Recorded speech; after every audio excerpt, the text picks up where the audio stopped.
नाही आता बदले. श्रीराम जय राम जय जय राम.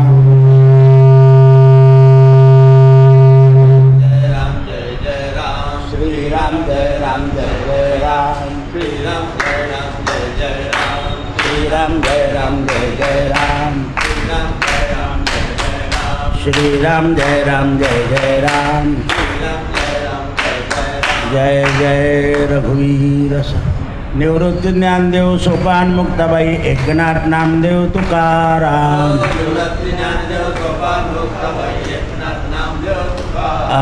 निवृत्ती ज्ञानदेव सोपान मुक्ताबाई एकनाथ नामदेव तुकाराम.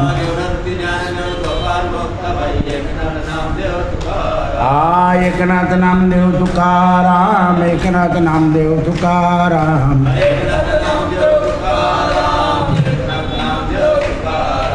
निवृत्ती ज्ञानदेव सोपान मुक्ताबाई एकनाथ नामदेव तुकाराम. कुंडली वरदा हरी विठ्ठल श्री ज्ञानदेव तुकार. गोपाल कृष्ण भगवान की जय. आज महाभारतामध्ये वृत्रासुराला मारल्यानंतर इंद्राच्या मागे ब्रह्महत्या लागली. इंद्राला असं वाटलं होतं की या हत्येचं पातक लागणार नाही, पण वृत्रासुर हा ब्राह्मण होता. त्यामुळं ऋषीच्या श्रापानं राक्षस झालेला होता आणि पूर्वजन्मी जे पुण्य केलेलं होतं त्या पुण्याच्या प्रभावाने हे सगळं वैभव प्राप्त झालेलं होतं. पण वैभव प्राप्त झाल्यावर सुद्धा ईर्ष्या राग द्वेष आणि वैर हे संपलं नाही. साधारणतः नियम असा आहे की आपल्याला जे प्राप्त करायचं आहे ते प्राप्त झाल्यानंतर ईर्ष्या राग द्वेष आणि वैर हे सोडून द्यायचं असतं. म्हणून आपल्या संत काय करतात, नेहमी समंजसपणा धरून विरोध कमी करण्याचा प्रयत्न करतात. आणि संसारी माणूस काय करतो, नेहमी विरोध उचलण्याचा प्रयत्न करत असतो. त्याचं कारण असं आहे, संसारामध्ये समतोल राहणं मोठं कठीण असतं. म्हणून मानवाला समतोल टिकवायचा असेल, पाहता निसर्गाचा समतोल बिघडला. आजचं विज्ञानानं जे जाहीर केलं पहा की तुळशी लावा आणि पर्यावरण शुद्ध करा. हे आमच्या संतांनी कधीच लिहून ठेवलं आहे. आणि काय सांगितलं, जयादारी नाही तुळशी वृंदावन तया घरील अन्न नरक समान. तुम्ही मनी प्लॅन लावता पण तुळशी लावत नाही. मग आता कसं काय सांगायचं तुम्हाला? हां, आता विज्ञानाला कळालंय की तुळशी लावा आणि पर्यावरण वाचवा. मग आता किती कुंड्या ठेवल्या पाहिजे घरी? एकनं वागणार नाही. कारण तुळशी रात्रंदिवस प्राणवायू सोडते, ती कार्बन डायऑक्साईड सोडतच नाही. तुमचा तरी AC तुम्हाला थंड करतो, तो दुसरा वायू सोडतो तो, आणखीन तुमच्या आजूबाजूचं वातावरण खराब करतो. या ACला तुम्ही मान देतात, देवळात पण लावून देतात लोक. तुळशी सदैव प्राणवायू ठेवते. म्हणून आज मोठं हेडिंग आहे, काल का आज होतं की तुळशी लावा आणि पर्यावरण वाचवा. आलं तरी सनातन धर्म हा अज्ञान आहे, भाबडा आहे हे सांगतो तुम्ही. लक्षात ठेवा, सनातन धर्माच्या मूळ तत्व घेऊन परदेश सुधारायला लागला. असं आहे. मध्ये लिंबाच्या पाल्याचं जेव्हा महत्त्व वाढलं तर आपले सगळे लिंब बुच्चे झाले, इतका लिंब परदेशात गेला. तर आता तुळशीचं कधी तसं झालं तर काय होईल? असं आहे. हवामानाला तुळशी पूरक आहे. म्हणून पांडुरंगाने आमच्या काय घातलं, तुळशी हार गळा कासे पितामह. तर हे काय करतात, देवाच्या गळ्यातले मंत्र्यांना तुळशीचा हार घालून देतात. तो असा फुलांचा द्या पण तुळशीचा द्यायचा नाही. तुळशी त्याच्याच गळ्यात पडेल की तो त्याचा असेल. तो त्याचा म्हणजे कोणाचा, पांडुरंगाचा, भगवंताचा. म्हणून त्यावेळेस वृत्रासुराचा शुद्ध भाव झाला, त्याचं चित्त शुद्ध झालं होतं. त्याने ब्रह्मानुसंधान साधलेलं होतं की मला इंद्राच्या व्रजाने मरण येईल, म्हणजे विष्णूच्या हाताने येईल. कारण सनक सनानंदांकडून आपल्या गुरुच्या सान्निध्यामध्ये विष्णू तत्वाचं ज्ञान घेतलेलं होतं, म्हणून तो परमगतीला मिळाला. वृत्रासुराचं तेज भगवंतामध्ये मिळालं, पण तो उद्धरला. पण इंद्राला मात्र ब्रह्महत्या लागली. वृत्रासुर म्हणतो, भगवान ठीक आहे, माझ्या मनात विषाद राहिला नाही, आपलं वचन मी ऐकलं आणि पाप पुण्य आणि शोक याच्यातून मी आता मोकळा झालो. आता भगवंताचं चक्र, कालचक्र येईल तसा मी राहील किंवा जाईल. म्हणजे वृत्रासूर माणसाला निर्भय बनवतोय. पण वृत्रासूर कोणामुळे निर्भय झाला, सनक सनानंद आणि सनत कुमार शुक्राचार्यांमुळे. आता असे वरपंगे गुरुने मनुष्य उद्धरत नाही, त्याला सद्गुरू लागतो. पण हल्ली सद्गुरू शब्द सगळेच लिहून घेतात.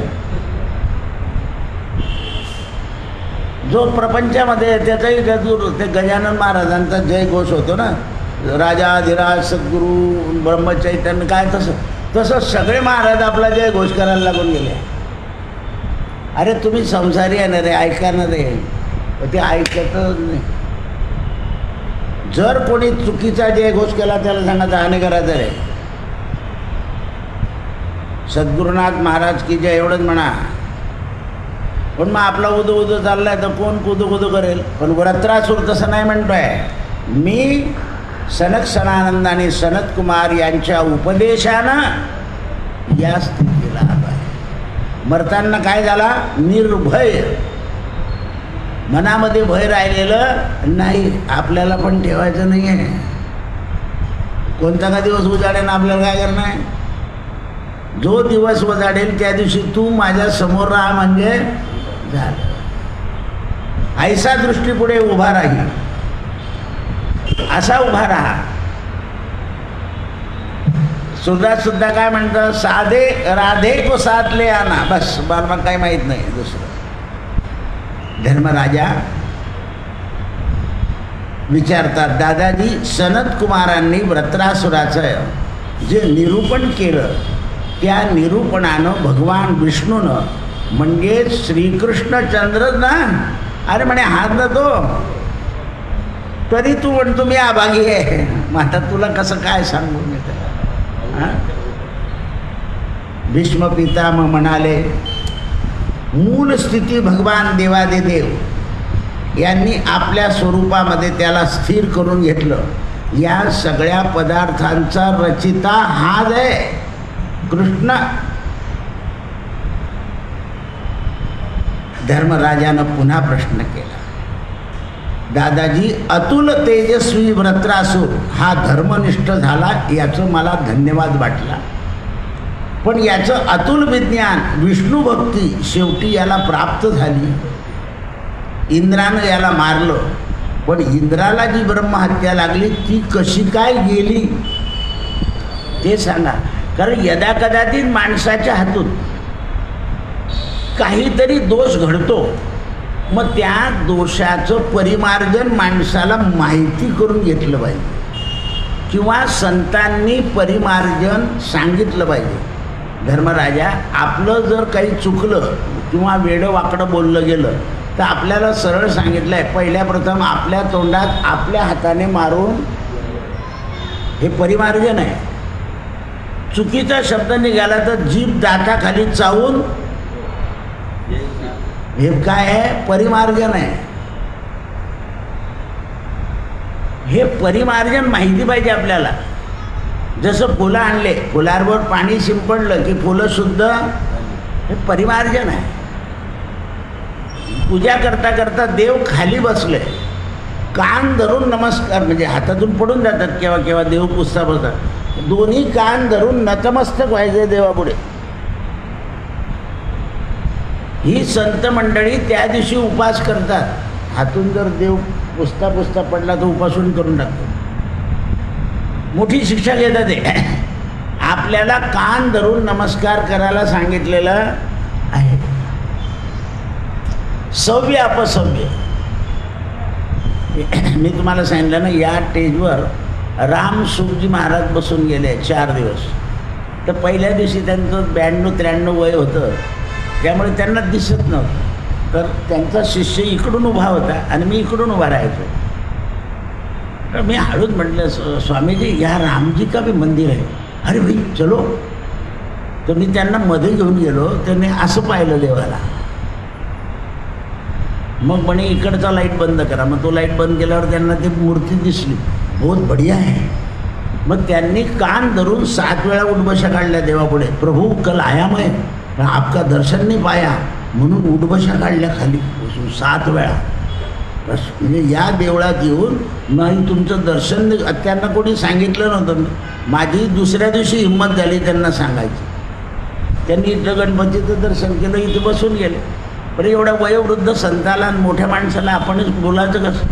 तर त्यांनी रामापुढे 7 उठबशा काढल्या. मला ते गैवरलं की एवढे संन्यासी असून मूर्तीपुढे 7 उठबशा काढणं सोपं नाही. म्हणून मी पटकन पाय धरले. त्यांचा शिष्य मला नाही म्हटलं तू गुच्छ बैस. अरे बोल पंडित जी आपने क्या किया, हा ब्राह्मण हो. म्हणजे स्वामी जी, आता मला काही माहीत नव्हतं. मैं बोले मैं जात का खत्री हूँ, मेरे पाँव छूना नहीं. म्हणजे आप संन्यास आश्रम में हो. बोले एक बात सुन लो, आप कथा करते हो ना. हाँ. म्हणजे हाँ, मिट्टी कभी भी मैं मिट्टी में नहीं जाती, उसका नाम मिट्टी है. म्हणजे मातीत जाते तरी ती मातीच आहे. मातीत सुद्धा जाती आहे म्हणे. तर माझी जात आणि तुमची जात फरक आहे. ते वाकले शेवटी. मला त्याचा अभिमान नाही वाटला.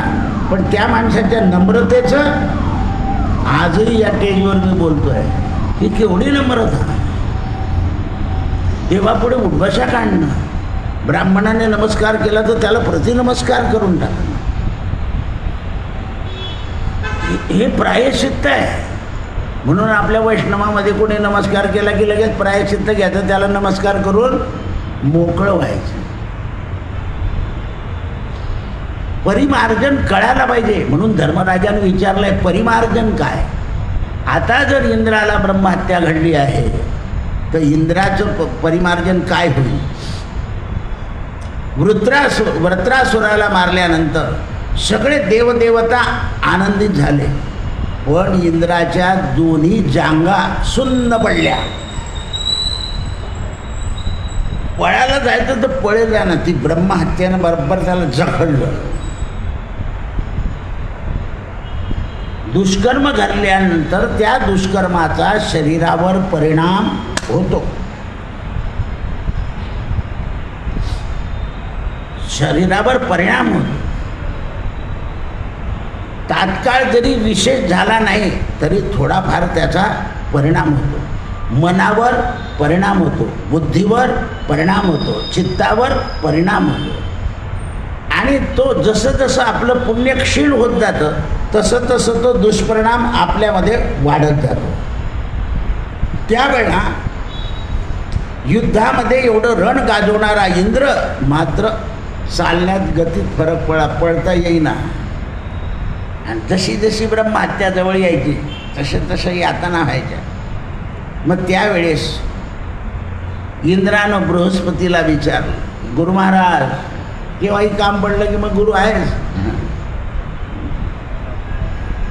वेळ पडली का मी काय करू. म्हणे तुला आता ब्रह्माला शरण गेलं पाहिजे. म्हणे का.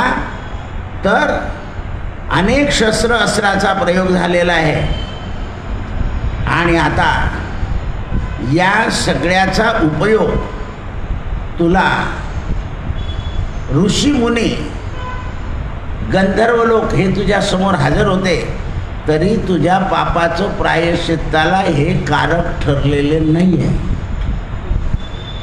हे फक्त त्यांच्या सुखाकरता व्रत्रासूर मरावा आणि आम्हाला सुखाने भजन पूजन ध्यान धारणा करायला मिळावी याच्याकरता उभे होते. म्हणजे मग आता तर तुला ब्रह्मदेवाला शरण द्यावं लागेल आणि ब्रह्मदेवाला शरण गेल्याशिवाय हे काम होणार नाही. मग म्हणे माझ्याहीपेक्षा तुला वशिष्ठाला धरावं लागेल, कारण मी जरी देवता गुरु असलो तरी माझ्यापेक्षा वशिष्ठ श्रेष्ठ आहे. पहा, हे आपल्यापेक्षा कोणी जर माणूस श्रेष्ठ असेल तर आपण त्याचा अधिकार न घेता त्याच्याकडे त्याचा अधिकार पाठवला पाहिजे. म्हणजे इंद्राला कळालं की वशिष्ठ हे ज्ञानी आहे, हे निवाडा करतील. बुद्धिपूर्वक तुला या माया नष्ट करण्याचा उपाय वशिष्ठ सांगतील. तेव्हा महर्षी वशिष्ठाने सांगितलं की व्रत्रासुराचा जो बल होतं ते अत्यंत बलवान होतं आणि इतकं बलवान होतं इंद्रा की तो ब्रह्मनिष्ठ झाला. शेवटी तुला तुझ्याशी युद्ध करण्याच्या आधी तो ब्रह्मनिष्ठ बनून गेला. म्हणजे कसा ब्रह्मनिष्ठ बनला? राग द्वेष वैर सोडून दिलं. आता भगवंताच्या कालचक्राने मला मृत्यू कसाही हो असं त्याने संतांच्या समोर कबूल केलं. त्याला ग्वाही सनक सनानंदानी सनत कुमार जो भगवंताने पहिला अवतार धारण केला नैष्ठिक ब्रह्मचारी त्यांच्या समोर कबूल केलं. म्हणून तुम्हाला कोणत्याही पापाची प्रायश्चित्त घ्यायचं असेल तर नैष्ठिक ब्रह्मचारी जगात कोण होऊन राहिले आहे? हां, म्हणून नवरदेवाला सुद्धा मारुतीचा नमस्कार. मी आतापर्यंत काय वडाळपणा केला तो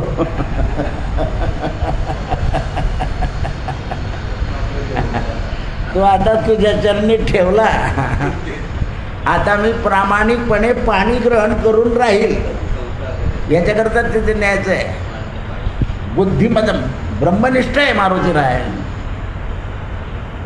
आणि म्हणून सगळ्या जगावरचं राज्य भावांना वाटून दिलं रामाने. पण अयोध्येचं राज्य हनुमानगडी म्हणून रामाच्या याच्यापेक्षा मारुतीचं उंच आहे. तिथे समज तू म्हणे का बरं मी तुमच्यासोबत लांबून येणारा तुला दिसला पाहिजे ना, चांगला आहे का वाईट आहे म्हणून हनुमान उंच गडीवर आहे. उत्सव करायचा असेल तर तिथे जावं लागतं विचारायला हनुमानगडीवर हा उत्सव करायचा आहे बरोबर आहे का नाही. मग त्या महंताने हो म्हटलं की उत्सव सुरू होईल तुमचे. त्याच्या परवानगीशिवाय उत्सव नाही. आजही अयोध्येचे राजे कोण आहे? असं आहे. रामाने ठेवूनच ठेवलं आणि मी पुन्हा अवतार घेईपर्यंत तू सजीवत्व राहायचं म्हणून चिरंजीव केलं आहे. आता आपण सांगतोय ना ते ऐकताय. एकदा मी हे सांगत होतो रामायण. एक साधे कीर्तनकार म्हणजे दादा तुम्ही रामायणाला पाठ नाही ठेवत मारुती रायगड. कारण म्हटलं इथे जर प्रत्यक्षात मारुती आहे, राम आहे, गणपती आहे, देवी आहे, हे सगळे आहे. इथे पाठ ठेवायची गरज नाही. आम्ही तिकडे जर केलं तर त्यांच्याकडे पाठ होते म्हणून आम्ही उत्तराभिमुख बसतो. म्हटलं गणपतीला टेकून की मग सगळ्या देवांकडे आमचं लक्ष असतं. असं जर बसलं तर मारुती रायगड. मी आता परवा नमस्कार केला तर लक्ष होतं का तुमचं? असा केला, असा नाही केला. बरेच लोक असा नमस्कार करतात कारण मारुती रायकडे पाय येऊन असा सरळ नाही करत, असा तिरपा करतात, तिकडून करतात. हे वैष्णवाचं काम आहे. माहिती पाहिजे. ऐकत नाही तुम्ही झोपून जाता ना चालू प्रवचन ना. हाच तर मोठा घोटाळा आहे. नाही तर मग इकडे पाय नाही तर तिकडे पाय. लक्ष द्या. हे लक्षात आलं पाहिजे. प्रवचन ऐकल्यानंतर आपल्या दर्शनाची तरी सुधारणा झाली पाहिजे. हे याच्याकरताच ऐकायचं आहे ना. आपण काय करतो, हा काय करतो आणि ते काय करतो बघतो नाही. कारण हल्ली कोणी काहीही सांगतं, काहीही.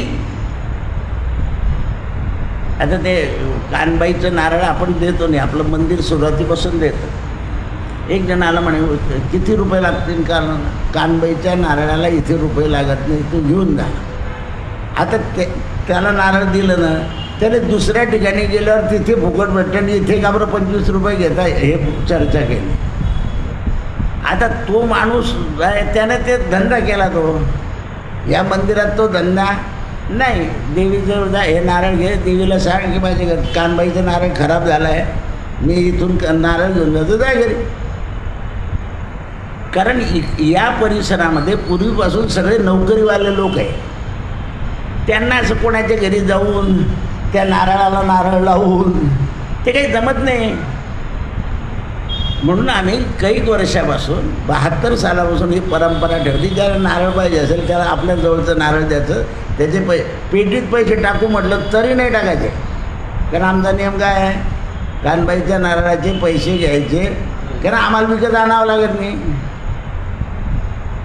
ठीक आहे ना. आता तो जो विकत होता 25 का 31 रुपयाला, त्याला हे सांगायची काही गरज आहे का? लागलं तर दुसरं परत घेऊन जाणं इथून. असं लोक असतात इकडे. सगळे नोकरीवाले लोक आहेत. त्यांना असं कोणाच्या घरी कानबाईला द्यायचं आणि त्याच्या कानबाईला नारळ लावायचं, हे काही ते त्या पोरींनाही जमत नाही, त्या माणसालाही जमत नाही. पण त्यांच्याकडचं आमची सोय आहे. असं म्हटलं का तुम्हाला आम्ही आमच्या इकडच्याच लोकांना देऊ, तुमच्या जुन्या गावातल्या लोकांना देणार नाही, असं कधी बोललो का? म्हणजे नाही. मग तू कशाला त्याच्याजवळ गेला? असं करतो आपण. बरं, नारळाची किंमत किती? 20 रुपये. मग त्या 20 रुपयाकरता त्याला बोलायची काही गरज नव्हती ना. असे लोक असतात. तर याकरता आपल्याला जे सत्संगात आपण ऐकतो ते पाळलं पाहिजे. आत्ता काही घटना घडल्या जगा शहरात, ते लोक ते अरे म्हटलं वेड्या हो, मृत्यूच्या याच्यावर चर्चा करायची नाही. जीवा सर्वे जन्मे मृत्यू, गीत रामायणात सांगितलं आहे. आपला माहिती आहे का कसा येणार आहे? बोलू नका. जे घडलं ते घडून गेलं आहे आता. आणि कलियुगात 100% पैकी 90% लोक घातपाताने मरतील हा सिद्धांत आहे. घातपातानेच जाते, सिद्धांतच आहे. सरळ मृत्यू नाही आहे. जन्मही दवाखान्यात आणि मृत्यू दवाखान्यात. इच्छा नसताना सुद्धा. आता मध्ये मी तुम्हाला परवा सांगितलं होतं की एक आजी आजारी आहे, एक जावा इथे ॲसिडने हे झाला. ती आजी गेली, 16 दिवस झाले. ती मुलगी गेली, म्हणे दादा आम्ही पुण्याहून येतो तेव्हा गाडीचं पंक्चरच होते. म्हटलं मग गाडीची पूजा करून जात जा येता जाता. हे संकट निर्माणच होणार नाही. आतापर्यंत स्वतंत्र गाडी असली म्हणजे काही त्रास होत नाही असं वाटत होतं. पण स्वतंत्र गाडीला कोणीतरी येऊन ठोकतं आहे म्हणजे गाडीत जाणं काही खरं नाही. विमान बी पडून राहिले, विमानातही जाणं काही खरं नाही. रेल्वे घसरून राहिली. मग आता काय कराल? तर जी तुमची ठरलेली वेळ असेल त्याच्यात तुम्हाला बसावं लागणार. ती घटना घडणार. अवघड आहे. यंत्रयुगामध्ये या गोष्टी. म्हणून कोणी काही घातपात झाला तर त्याच्यावर चर्चा करायची. मृत जीवात शांती. बस, दुसरा शब्द तुमच्या हातात काय? कृतज्ञता व्यक्त करा. त्यांना एक उदाहरण सांगितलं. आपल्या पंतप्रधान गेल्याने इंदिराजी, त्या दिवशी मोरारजी देसाई वाईट बोलले होते की माणसाला मरण म्हणजे शिक्षा आहे. कारण जेलमध्ये गेले होते आणि त्याच्यानंतर हे पंतप्रधान झाले मोरारजी. बाई ज्या दिवशी गेला त्या दिवशी मोरारजी असं बोलले. मोरारजी हे इंदिराबाईचे काका होते. काका म्हणजे आदर होता नेहरूप्रमाणे, ती काका म्हणायची. यांनी असं बोलायचं का? आणि चौथ्या दिवशी कांत्याची पत्नी 11व्या मजल्यावरून खाली उडी मारून मेली. चौथ्याच दिवशी बाई गेल्या, अष्टमीला बाई गेल्या, नवमी, दशमी, एकादशी, द्वादशी तिने उडी मारली, मग एकच याचं फळ मिळालं. म्हणून मृत व्यक्तीबद्दल एकही शब्द बोलायचा, नणन मरो का भाऊजाई मरो का सासरा मरो का बाप मरो, अपशब्द बोलायचा हे जगाला माहीत नाही, पण प्रवचन ऐकणाऱ्याला माहिती आहे का नाही. मग तुम्ही बोलले म्हणजे काय होईल, दोष लागेल तुम्हाला. बोलायचंच नाही, जीवाला शांती मिळो एवढा शब्द मिळाला. आणि म्हणून आपण काय करतो, शांती मंत्र म्हणतो. आता आपला शांती मंत्र म्हणून परिणाम काय होईल हे आपल्याला माहीत नाही आहे. अनेक लोकांनी जर त्या जीवाबद्दल आदर व्यक्त करून केली, सद्भावना केली, तर त्याच्या यातना कमी होतं. असं आहे. आता बघा टी व्हीवर बातम्या चालल्या असताना तुम्हाला हे पसंत नसेल तर कॉमेंट करा, ते सांगतात या माणसाकडून इतके लोक झाले, या माणसाकडून इतके लोक झाले. तसं देवाकडे सुद्धा आहे. जेवढे लोक तुमच्याबद्दल कृतज्ञता व्यक्त करतील तेवढा तुमचा भाग्यातला दुर्भाग्य जे आहे ते कमी होतं. म्हणून दुसऱ्याचं दुर्भाग्य कमी करायचं का वाढवायचं, म्हणून चांगलं बोललं पाहिजे ना. मार ब्रशने तोंड घासतो आपण, सर्र सर्र सर्र सर्र. पूर्वीचे लोक बिचारे, मला परवा एक गोष्ट इतकी पटली, म्हणजे मलाही हे समजलेलं नव्हतं. मी काही गोष्टी तुम्हाला कबूल करतो. आपण जो ब्रश वापरतो तो रोज नवा नाही, तो उष्ट आहे, पण दातवण मात्र रोज नवीन असतं. हे मी ऐकलं, एकाकडून वाचलं. अरे म्हटलं हे आपल्याला माहितीच नव्हतं. मग ब्रश सोडून दिला आणि बोट धरलं. बोट अपवित्र नाही होत शरीराचं. हे केव्हा अपवित्र होईल, मृत झाल्या असं आहे. मग 8 दिवसातून एकदा ब्रश करायचं. हे बोट सुरू झालं. हे तर मला माहीत नव्हतं. डॉक्टर सांगतात की अमक्याने घासा, ते कमी त्रास होईल, माणूस सहन करून घेतो, पण हे माहिती नव्हतं. तोच ब्रश किती दिवस वापरतो आपण, उष्टाच असतो तो. तोंडातून गेलं की ते उष्ट. पण हे मला आता माहिती नव्हतं, तुम्हाला कसं माहिती असेल, म्हणून मी तुम्हाला सांगितलं. म्हणून माझ्याकडे दोन्ही आहे, तो पेस्ट पण आहे आणि काळं मंजन पण पोरांना सांगतो, ते आणून ठेवायचं. असं आहे. हे गोष्ट होत नाही. याला धुतलं की, कारण ते सजीव आहे. बोट काय आहे, सजीव आहे. इतकं ज्ञान सखोलचं. आता पुढचं ऐकाल तर फार पंचायत होईल आणखी. आपल्या किती चुका होता. त्यावेळेस ब्रह्महत्या इंद्राच्या मागे लागली. ब्रह्मदेवानं, इंद्रा काळजी करू नको, तुझी हत्या विभागून टाकतो, कारण तू राजा आहे. तू याला मारलं, वृत्रासुराला. हे प्रजेकरता मारलं आहे. देव, ऋषी, ब्राह्मण, मनुष्य, दानव हा सगळ्यांना त्रास देत होता. राजाला असं करावं लागतं. तुझी ब्रह्महत्या वाटून देतो असं ब्रह्मदेवाने म्हटलं. बरं, त्याच्या मांड्या ओके. कारण ब्रह्मदेवानं ती ब्रह्महत्या कोणाकडे घेतली, स्वतःकडे. त्या ब्रह्महत्याला सांगितले, इथे बाईस आता मी तुझी विभागणी करतो, कारण परमात्मा त्रैलोक्याचे कर्ते आहात. आणि ब्रह्महत्याला उपाय शोधण्याकरता इंद्राला दूर उभं केलं आणि ब्रह्महत्येला आपल्या उजव्या बाजूला घेतलं, इंद्राला डाव्या बाजूला केलं. डाव्या बाजूला केल्यावर ब्रह्महत्या एका ठिकाणी आली, इंद्र सुखी झाला. त्यावेळेस ब्रह्मदेवानं इंद्राला पापमुक्त करण्याकरता ब्रह्महत्येचे 4 भाग करायचं ठरवलं. पहिल्या प्रथम अग्नीला बोलवलं. अग्नी, या ब्रह्महत्येतून तुला एक भाग घ्यायचा आहे. प्रभू ठीक आहे, आपली आज्ञा मान्य आहे, पण माझ्या मधली ब्रह्महत्याची निवृत्ती कशी होईल हे सांगा मला. मी घेतोय तुमच्या आज्ञेप्रमाणे, पण मी जर काही कर्म केलं नाही तर मग ब्रह्महत्याचा दोष मला घालवा आहे. तर म्हणाले, जे लोक अग्नी प्रज्वलित न करता, म्हणजे सकाळी दुपारी आणि संध्याकाळी अग्नीची पूजा न करता देवाची पूजा करतील, अग्नीची पूजा न करता अन्न खातील, अग्नीची पूजा न करता सूर्याचं दर्शन घेतील. जे घेणार नाही त्यांच्याकडे तुझी हत्या जात राहील. म्हणून तिथे कुंड ठेवावं लागतं. देवळात पाहिजेच ते. देवळाचा आचार्य जेवढे लोक असतात त्याचं परिमार्जन करतो तो. समस्त भक्तजनानाम काय म्हणतो तो? समस्त भक्तजनानाम. याचा एक पुरावा सांगतो. डॉक्टर राजेंद्र प्रसाद हे पहिले राष्ट्रपती झाले.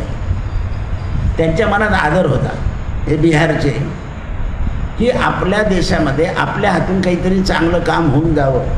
कारण जास्ती कालावधी आपल्या नाही आहे माहिती होतं. म्हणून त्यांनी भारतातल्या 450 विद्वानांना मानधन सुरू केलं. त्यामधले आपले कवीश्वर महाराजसुद्धा मानधनाचे पूरक होते. पण सोलापूरला लक्ष्मण शास्त्री अग्निहोत्री होते.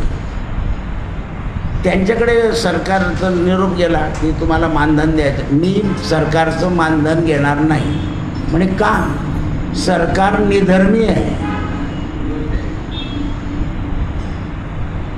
निधर्मी, तुम्ही धर्मवान नाही आहे. मला निधर्माकडून काही घेता येत नाही. आम्हाला धर्मवानाकडून भिक्षा घ्यावी लागते. मग भागवताचं काय सांगितलं तुम्हाला? किती वाईट वाटतं? जो मायबापाला वागवेल त्याच्याकडेच करायचं. पण तुम्ही म्हणता नाही, कारण तो धर्मवान नाही ना. लक्षात ठेवा, धर्मवान असल्याशिवाय त्याच्याकडे कसं करणार तुम्ही? तर त्यांनी डॉक्टर राजेंद्र प्रसादांनाही पत्र लिहून दिलं, मी दान घेऊ शकणार नाही. डॉक्टर राजेंद्र प्रसाद सोलापूरला गेले काही निमित्ताने आणि आपल्या बिहारच्या घरून उत्पन्न बोलवलं आणि ते त्यांच्या पुढे ठेवलं, त्यांच्या घरी जाऊन, की माझं खाजगी धन आहे, तुम्हाला घ्यायला पाहिजे. भारताचा राष्ट्रपती तेव्हा स्वीकारला. तर म्हणाले तुम्ही असं करा, मला यज्ञाला तांदूळ आणि तूप आणून द्या. या पैशाचे पैसे नका ठेवू, तांदूळ आणि तूप बोलून. यज्ञाला वापरायचं जे धन आहे ते सुद्धा पवित्र माणसाकडून आलं पाहिजे.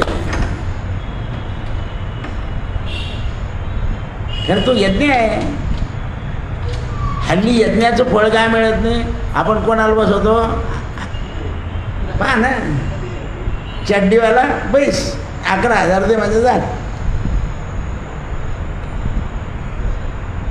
ज्याला धोत्रच नाही साधने ते नाही बसला तर नाही बसला, असं आहे. ज्याचे 500 रुपये येतील तो धर्माने वागत असेल तर त्याचेच घ्यायचे. पण आपण कोणाचे घेतो? काय काय केलं ते आठवा, असं आहे ते.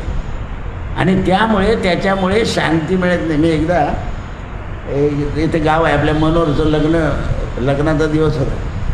आमचे शास्त्री बुवा आले, मला म्हणे राजा आम्ही शास्त्री म्हणे दादा तू ये. म्हटलं बुवा मी आलो की उपाध्याय होते, तुम्हाला तर माहिती आहे ना. ते एकेका कुंडाकडे 8-8 लोक बसलेले होते. मी गेलो, म्हटलं का हो काय? म्हणे काय करतो, गाव आहे का? म्हटलं पहा रे, ज्याचं दुसरं लग्न असेल त्याने आहुतीला बसायचं नाही. पहिला मुद्दा टाकला, चड्डीवाले उठून जा. आणि जो कोणी यज्ञ करेल त्याला येऊ पण करता येणार नाही, येऊ पण करता येणार नाही. असं म्हटल्यावर निम्मे तुम्ही शास्त्री बाबा माझ्याकडे पाहिलं, बरं केलं म्हणे. म्हटलं मग काही नियम आहे की त्याला? एवढं करून मी गेलो भुसावळला. त्या मनोहरच्या सासऱ्यानं माझ्या डोक्यामध्ये लाल टोपी घातली आणि येता येता आमच्या गाडीचं चाक म्हणजे स्कूटरचं काजीच्या पेट्रोल पंपावर पेट्रोल भरला आम्ही. आणि मी आमच्या चौधरीला म्हटलं का रे तुझं पुढचं चाक डगडग काय करतं? म्हणजे दादा काल तर हे केलं सर्व्हिसिंग, तुम्हाला भुसावळला यायचं होतं म्हणून. तेवढं म्हटल्याबरोबर ते चाक पुढचं निघून गेलं.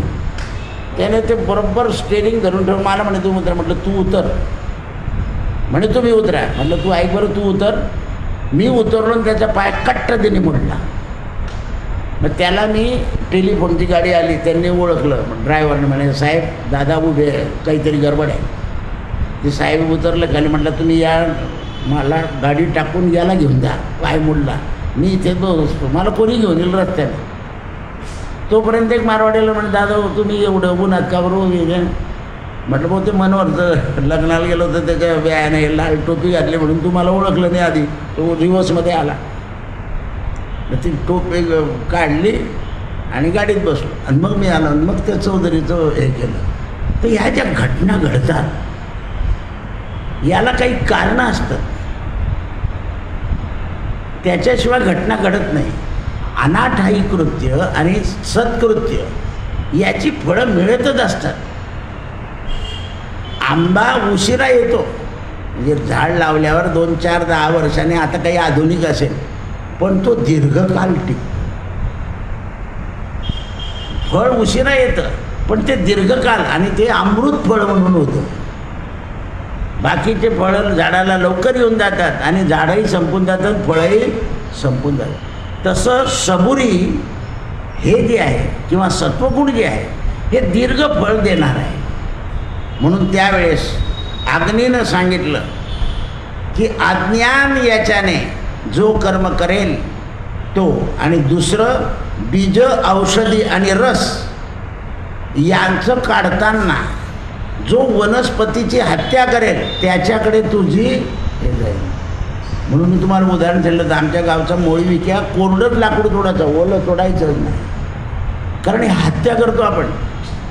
तुम्हाला याचे आंबे जर लागत असले ना तर थोडेसेच तोडा आणि तेवढं सजावट करून घ्या. विनाकारण तोडायचं नाही, दोष लागतो. पण या जगात कोण दोष मानणार आहे? दोष मानण्यासारखे आहे का कोणी? नाही.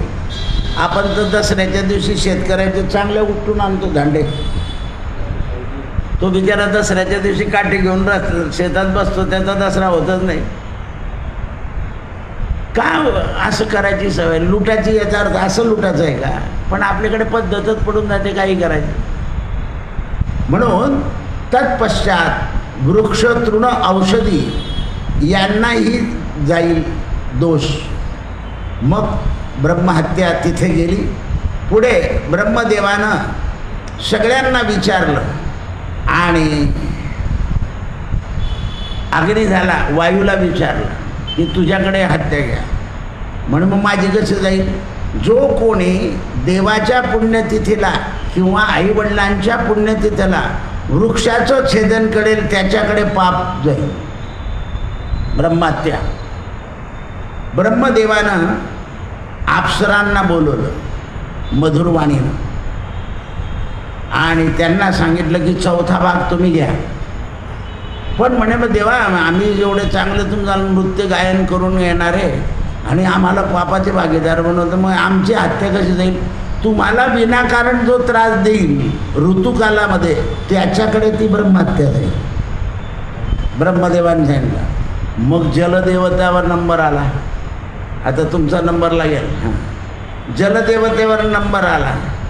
जे काही जलदेवता तू म्हणते का हो देवा, मी सगळ्यांना आंघोळ घालतो आणि मी पवित्र करतो, देवाच्या अंगावर पडतो, माझ्याकडे ब्रह्महत्या, हा का न्याय आहे तुमचा? नाही म्हणे भाऊ, माझं काम आहे पृथ्वी, आप, तेज, वायू, आकाश सगळ्यांना समान ब्रह्महत्या वाटणे, मला समान करावं लागेल. पण म्हणे माझं पाप कसं आहे? जो कोणी नदीमध्ये येईल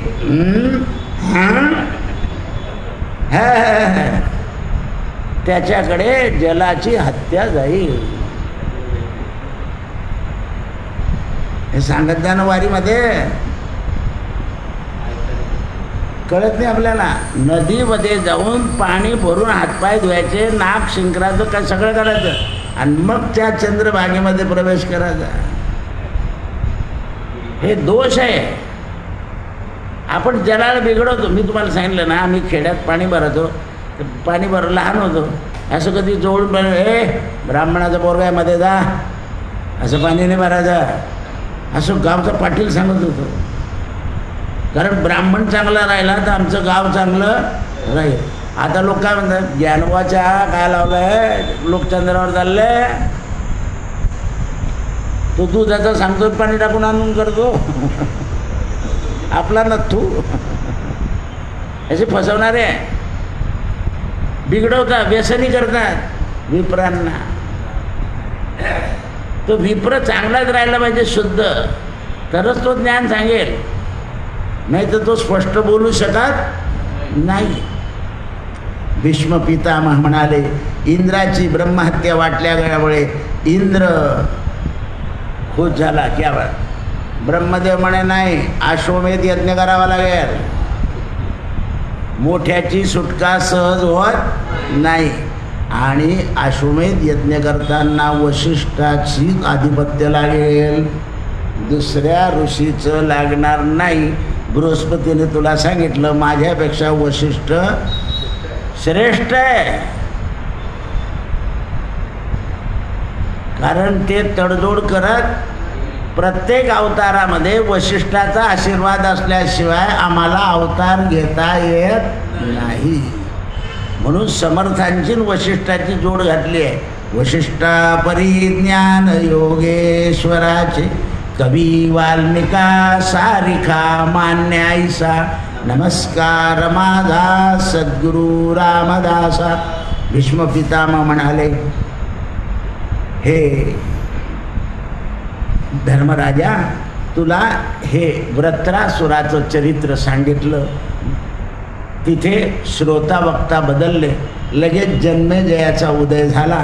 जन्मेजयानं वैशंपायनांना विचारलं, महाराज मला तुम्ही दक्ष यज्ञ विध्वंस का झाला याची कथा सांगावी. म्हणाले ती उदा कृष्णार्पणमस्तु. सत्यगुरु राये कृपा मज केली, सापडविले वाटे जाता गंगा स्नाना. भोजना मागती पाप शेर पडिला विसर